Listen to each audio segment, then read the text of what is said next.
네, 좋은 아침입니다. 우리 보좌의 축복을 누리는 393 기도, 우리 기도함으로 아침 예배 시작하도록 하겠습니다. 우리 함께 기도하겠습니다. 살아계신 하나님 아버지 감사합니다. 이 시간도 그리스도 언약 잡고 복음 누리는 기도하게 하시니 감사합니다. 주는 그리스도시요 살아계신 하나님의 아들이심을 믿습니다. 예수님은 나의 모든 죄를 사하신 나의 참 제사장이요 나를 사단의 손에서 건지신 참된 왕이요 나에게 영원한 생명을 주신 나의 참 선지자이심을 믿습니다. 그리스도는 내 인생 모든 문제의 답이시며 내 삶의 주인이심을 고백합니다. 지금 이 시간 기도하는 나에게 주의 성령으로 충만하게 역사하여 주옵소서. 하나님, 지금 이 시간 성삼위 하나님께서 말씀으로 내 삶 속에 성령 충만함과 오력을 더하여 주시옵소서. 말씀을 선포하시는 성부 하나님, 그 구원의 말씀을 성취하시는 성자 그리스도 예수님, 말씀으로 나와 함께 하시는 성령 하나님이 영력, 지력, 체력, 경제력, 인력으로 충만하게 하사 237 나라 5천 종족 살리게 하옵소서. 하나님, 지금 이 시간 기도를 통하여 보좌의 축복 9가지가 나에게 세팅되게 하여 주시옵소서. 보좌의 축복, 시공간 초월, 237 살릴 빛이 내게 충만히 임하여 하나님의 형상과 생기가 회복되어 원래 주셨던 에덴의 축복이 임하게 하옵소서. 그리하여 나와 교회와 현장에 전무후무한 응답을 주옵소서. 하나님, 지금 이 시간 보좌의 축복이 실현되어 3시대 살리는 축복의 증인이 되게 하옵소서. 늘 생명력이 넘치는 강단 말씀이 선포되게 하셔서 목회자와 함께 교회를 살리게 하옵소서. 그 선포된 말씀을 붙잡은 중직자를 통해 교회와 현장과 산업이 살아나게 하옵소서. 그리하여 렘넌트가 일어나 전 세계를 살리고 미래를 살리게 하옵소서. 오늘도 언약 잡고 기도하는 우리들에게 최고의 축복을 부어주시고 축복을 볼 수 있는 영안과 믿음을 허락하여 주시옵소서. 하나님 자녀의 기도를 반드시 응답하시며 성령으로 역사하실 줄 믿습니다. 이 모든 말씀을 예수 그리스도 이름으로 기도합니다. 아멘. 우리 찬송가 323장 우리 함께 찬송하겠습니다. 303장입니다.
아멘. 네, 오늘 아침에 하나님께서 우리에게 주시는 말씀, 사도행전 9장 15절에서 22절 말씀입니다.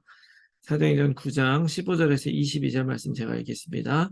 주께서 이르시되 가라, 이 사람은 내 이름을 이방인과 임금들과 이스라엘 자손들에게 전하기 위하여 택한 나의 그릇이라. 그가 내 이름을 위하여 얼마나 고난을 받아야 할 것을 내가 그에게 보이리라 하시니, 아나니아가 떠나 그 집에 들어가서 그에게 안수하여 이르되, 형제 사울아, 주 곧 내가 오는 길에서 나타내셨던 예수께서 나를 보내어 너로 다시 보게 하시고 성령으로 충만하게 하신다 하니, 즉시 사울의 눈에서 비늘 같은 것이 벗어져 다시 보게 되는지라. 일어나 세례를 받고 음식을 먹음에 강건하여지니라. 사울이 다메섹에 있는 제자들과 함께 며칠 있을 때 즉시로 각 회당에서 예수가 하나님의 아들이심을 전파하니, 듣는 사람이 다 놀라 말하되, 이 사람이 예루살렘에서 이 이름을 부르는 사람을 멸하려던 자가 아니냐. 여기 온 것도 그들을 결박하여 대제사장들에게 끌어가고자 함이 아니냐 하더라. 사울은 힘을 더 얻어 예수를 그리스도라 증언하여 다메섹에 사는 유대인들을 당혹하게 하니라. 아멘. 할렐루야. 오늘도 하나님은 내 인생을 책임지시며 또 인도하시며 축복하실 것을 믿습니다. 그래서 오늘도 예수를 그리스도로 고백함으로 우리의 영적인 눈을 새롭게 하고 하나님이 주신 은혜를 따라 살아가는 하루가 되시기를 예수 그리스도의 이름으로 축원합니다. 아멘. 우리들의 삶은 내가 만든 게 아니라 주일 강단 메시지처럼 토기장이신 하나님이 창조하신 그런 인생이라는 것을 여러분 기억하셔야 됩니다. 창조주라고 한다면 결정했다는 의미죠. 우리는 우리 인생에 대해서 하나도 결정한 것이 없고 내가 원하는 대로 되어질 수도 없는 것입니다. 그런데 하나님은 하나님의 절대적인 계획 안에 우리의 모든 인생을 창조했다고 말씀을 하고 계시는 것이죠. 그래서 우리는 하나님의 계획 안에서 가장 완전한 존재로 그렇게 지어졌음을 믿습니다. 이것이 하나님이 나에게만 준 인생이고 선물이에요. 그런데 우리가 하나님을 떠나서 하나님 없이 이 땅을 살아가다 보니까요, 하나님의 만드신 그릇, 즉 나의 육신적인 삶을 하나님을 위해 쓰는 것이 아니라 나의 욕심을 위해서 쓰게 된 것이죠. 그렇지만 하나님은 그런 우리를 그냥 두지 않고 예수 그리스도라고 하는 이 복음의 말씀을 듣게 하시고 그리스도에 하나님 만나서 우리 하나님의 자녀로 하나님의 소유로 다시 회복시키신 것입니다. 그리고 그렇게 해서 우리를 완전히 새롭게 하셨다는 것을 여러분 꼭 믿으시기 바랍니다. 우리가 이미 그리스도를 알고 고백하고 영접을 했기 때문에 우리는 완벽한 하나님의 그릇이라는 것 여러분 확실하게 붙잡으세요. 그릇은 완벽하기 때문에 이제 그 그릇 안에 하나님의 말씀을 담고 또 뜻을 담고 사명을 담기만 하면 되는 거예요. 그렇게만 기억하시면 됩니다. 하나님은 그렇게 담아서 그렇게 쓰여지기를 원하고 계시는 거죠. 사실 사도 바울을 봤을 때요, 그가 정말 예수님 만나서 변화되기 이전에는요, 도저히 사람들의 눈으로 보기에는 완벽한 하나님의 그릇이다라고 생각할 수 없는 사람이었어요. 정말 어떻게 보면 하나님이 쓰실 수 없는 그릇이었죠. 왜냐하면 실제로 예수 믿는 사람들 앞장서서 박해를 했고요. 또 초대교회 예루살렘 현장에서 가장 충격적이었던 그 사건, 그 스데반 집사님이 돌에 맞아서 순교하는 그 현장에서도요, 그 사람들의 증거를 모으는 일을 앞장서서 했던 거짓 증거를 앞장서서 모아서 스데반을 죽게 만들었었던 장본인이 바로 사울이기도 했습니다. 그렇기 때문에 이 사도 바울은 어떻게 보면 자격이 없고 부족하고 안 된다라고 생각할 수도 있는데, 그런 하나님을 부르셔서 그럼에도 불구하고 하나님의 도구로 사용하신 거예요. 이게 어떻게 보면 참 놀라운 일이 아닐 수 없죠. 우리의 생각은 사람의 생각과 하나님의 생각과 다르고 우리의 판단은 하나님의 판단과 달라요. 하나님은 전능하신 분이고 온 우주를 창조하신 창조주시기 때문에 하나님은 모든 것을 역전시켜 새롭게 하시고 하나님의 뜻을 이루는 것을 믿으시기 바랍니다. 그렇기 때문에 우리들에게도 똑같은 희망이 있다. 여러분이 기억하셔야 돼요. 우리도 하나님이 바울 못지않게 어쩌면 바울보다도 더 놀랍게 우리들을 사용하실 수 있다. 그래서 하나님은 이 사도 바울을 15절에 말씀해 보니까 이방인과 임금들과 이스라엘 자손에게 내 이름을 전하기 위해서 택한 그릇이다.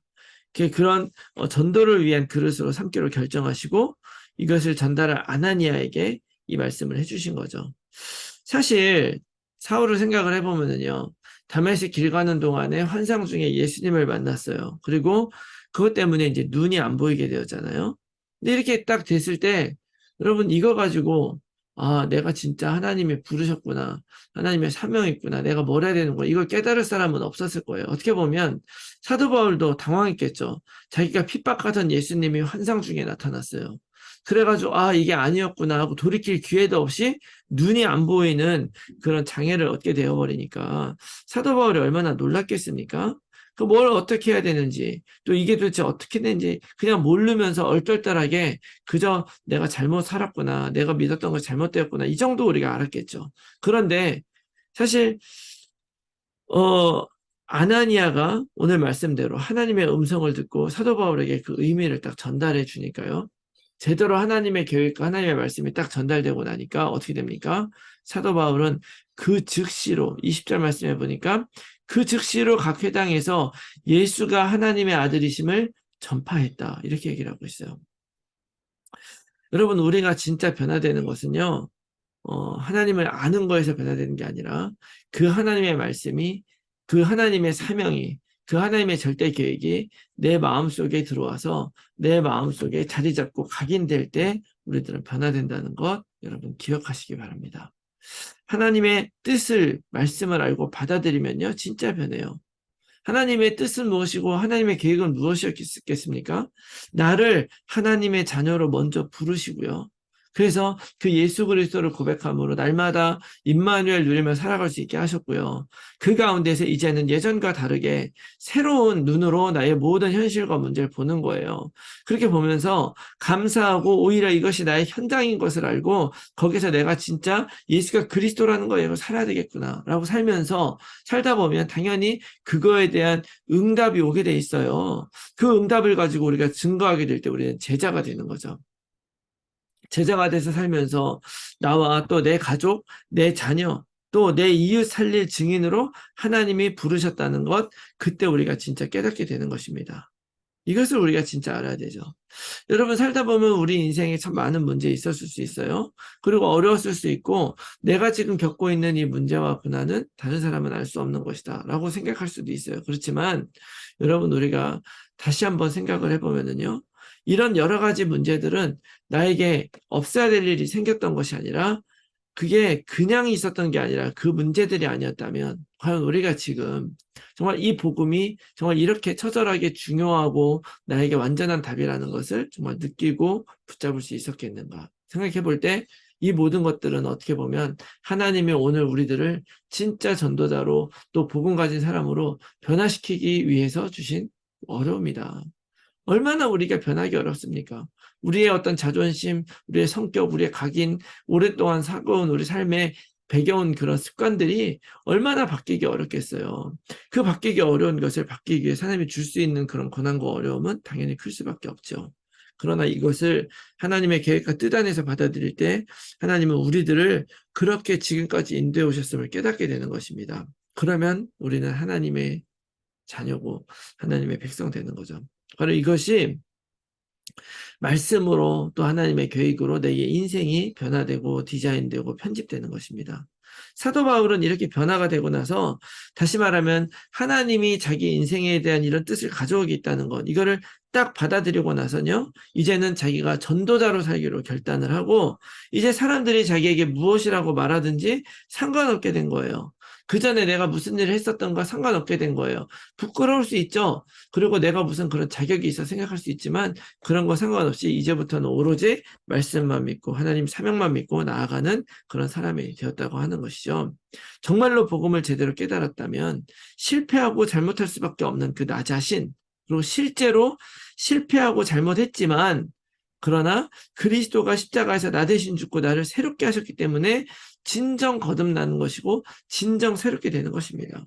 이거는 다른 사람에게 판단받는 게 아니고 성경을 통해 하나님이 인정해 주신 일이고 내가 붙들고 살아가야 될 일인 것입니다. 그러니 이제는 이 모든 것들이 문제로 보이는 것이 아니라 내가 해야 할 일이 보이는 거죠. 이게 뭡니까? 바로 22절. 사울은 오히려 사람들이 다 놀라서 아니 저 사람은 우리를 멸하려고 예루살렘에 보낸 사람 아니냐, 결박해서 대제사장에게 끌고 가야 되려고 하는 거 아니냐라고 의심을 하며 뭐라고 하는데도 불구하고 상관없이 22절 사울은 힘을 더 얻어 예수를 그리스도라 증언하여 다메섹에 사는 유대인들을 당혹하게 했다. 오히려 하나님 원하는 대로 했죠. 사단은요, 우리에게 문제를 왜 줍니까? 하나님 원하는 대로 하지 못하게 하려고요. 만약에 사울이 사단에게 속았다면 사람들의 그런 비난과 자기가 한 그런 과거의 일들 때문에 못했겠죠.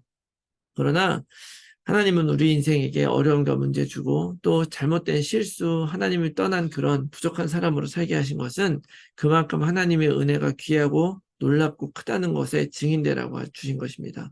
사단이 그것을 방해하는 거예요. 그래서 내 인생을 정말 전도자로 디자인하고 살아가는 사람에게는 정말 이 사울과 같은 배짱과 눈이 있어야 돼요.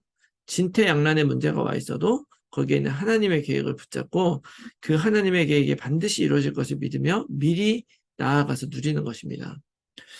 오늘 내가 미리 누릴 하나님의 계획을 여러분들의 인생에 적용하시기 바라요. 그래서 우리를 창조하시고 부르신 하나님의 뜻을 받아들이고, 그리고 오늘도 예수가 그리스도 되시고 나와 함께 하신다는 것을 믿으면서 증인으로 살아가시기 바랍니다. 그러면 불가능한 곳에서 전무후무한 응답을 누리게 하실 것이고요.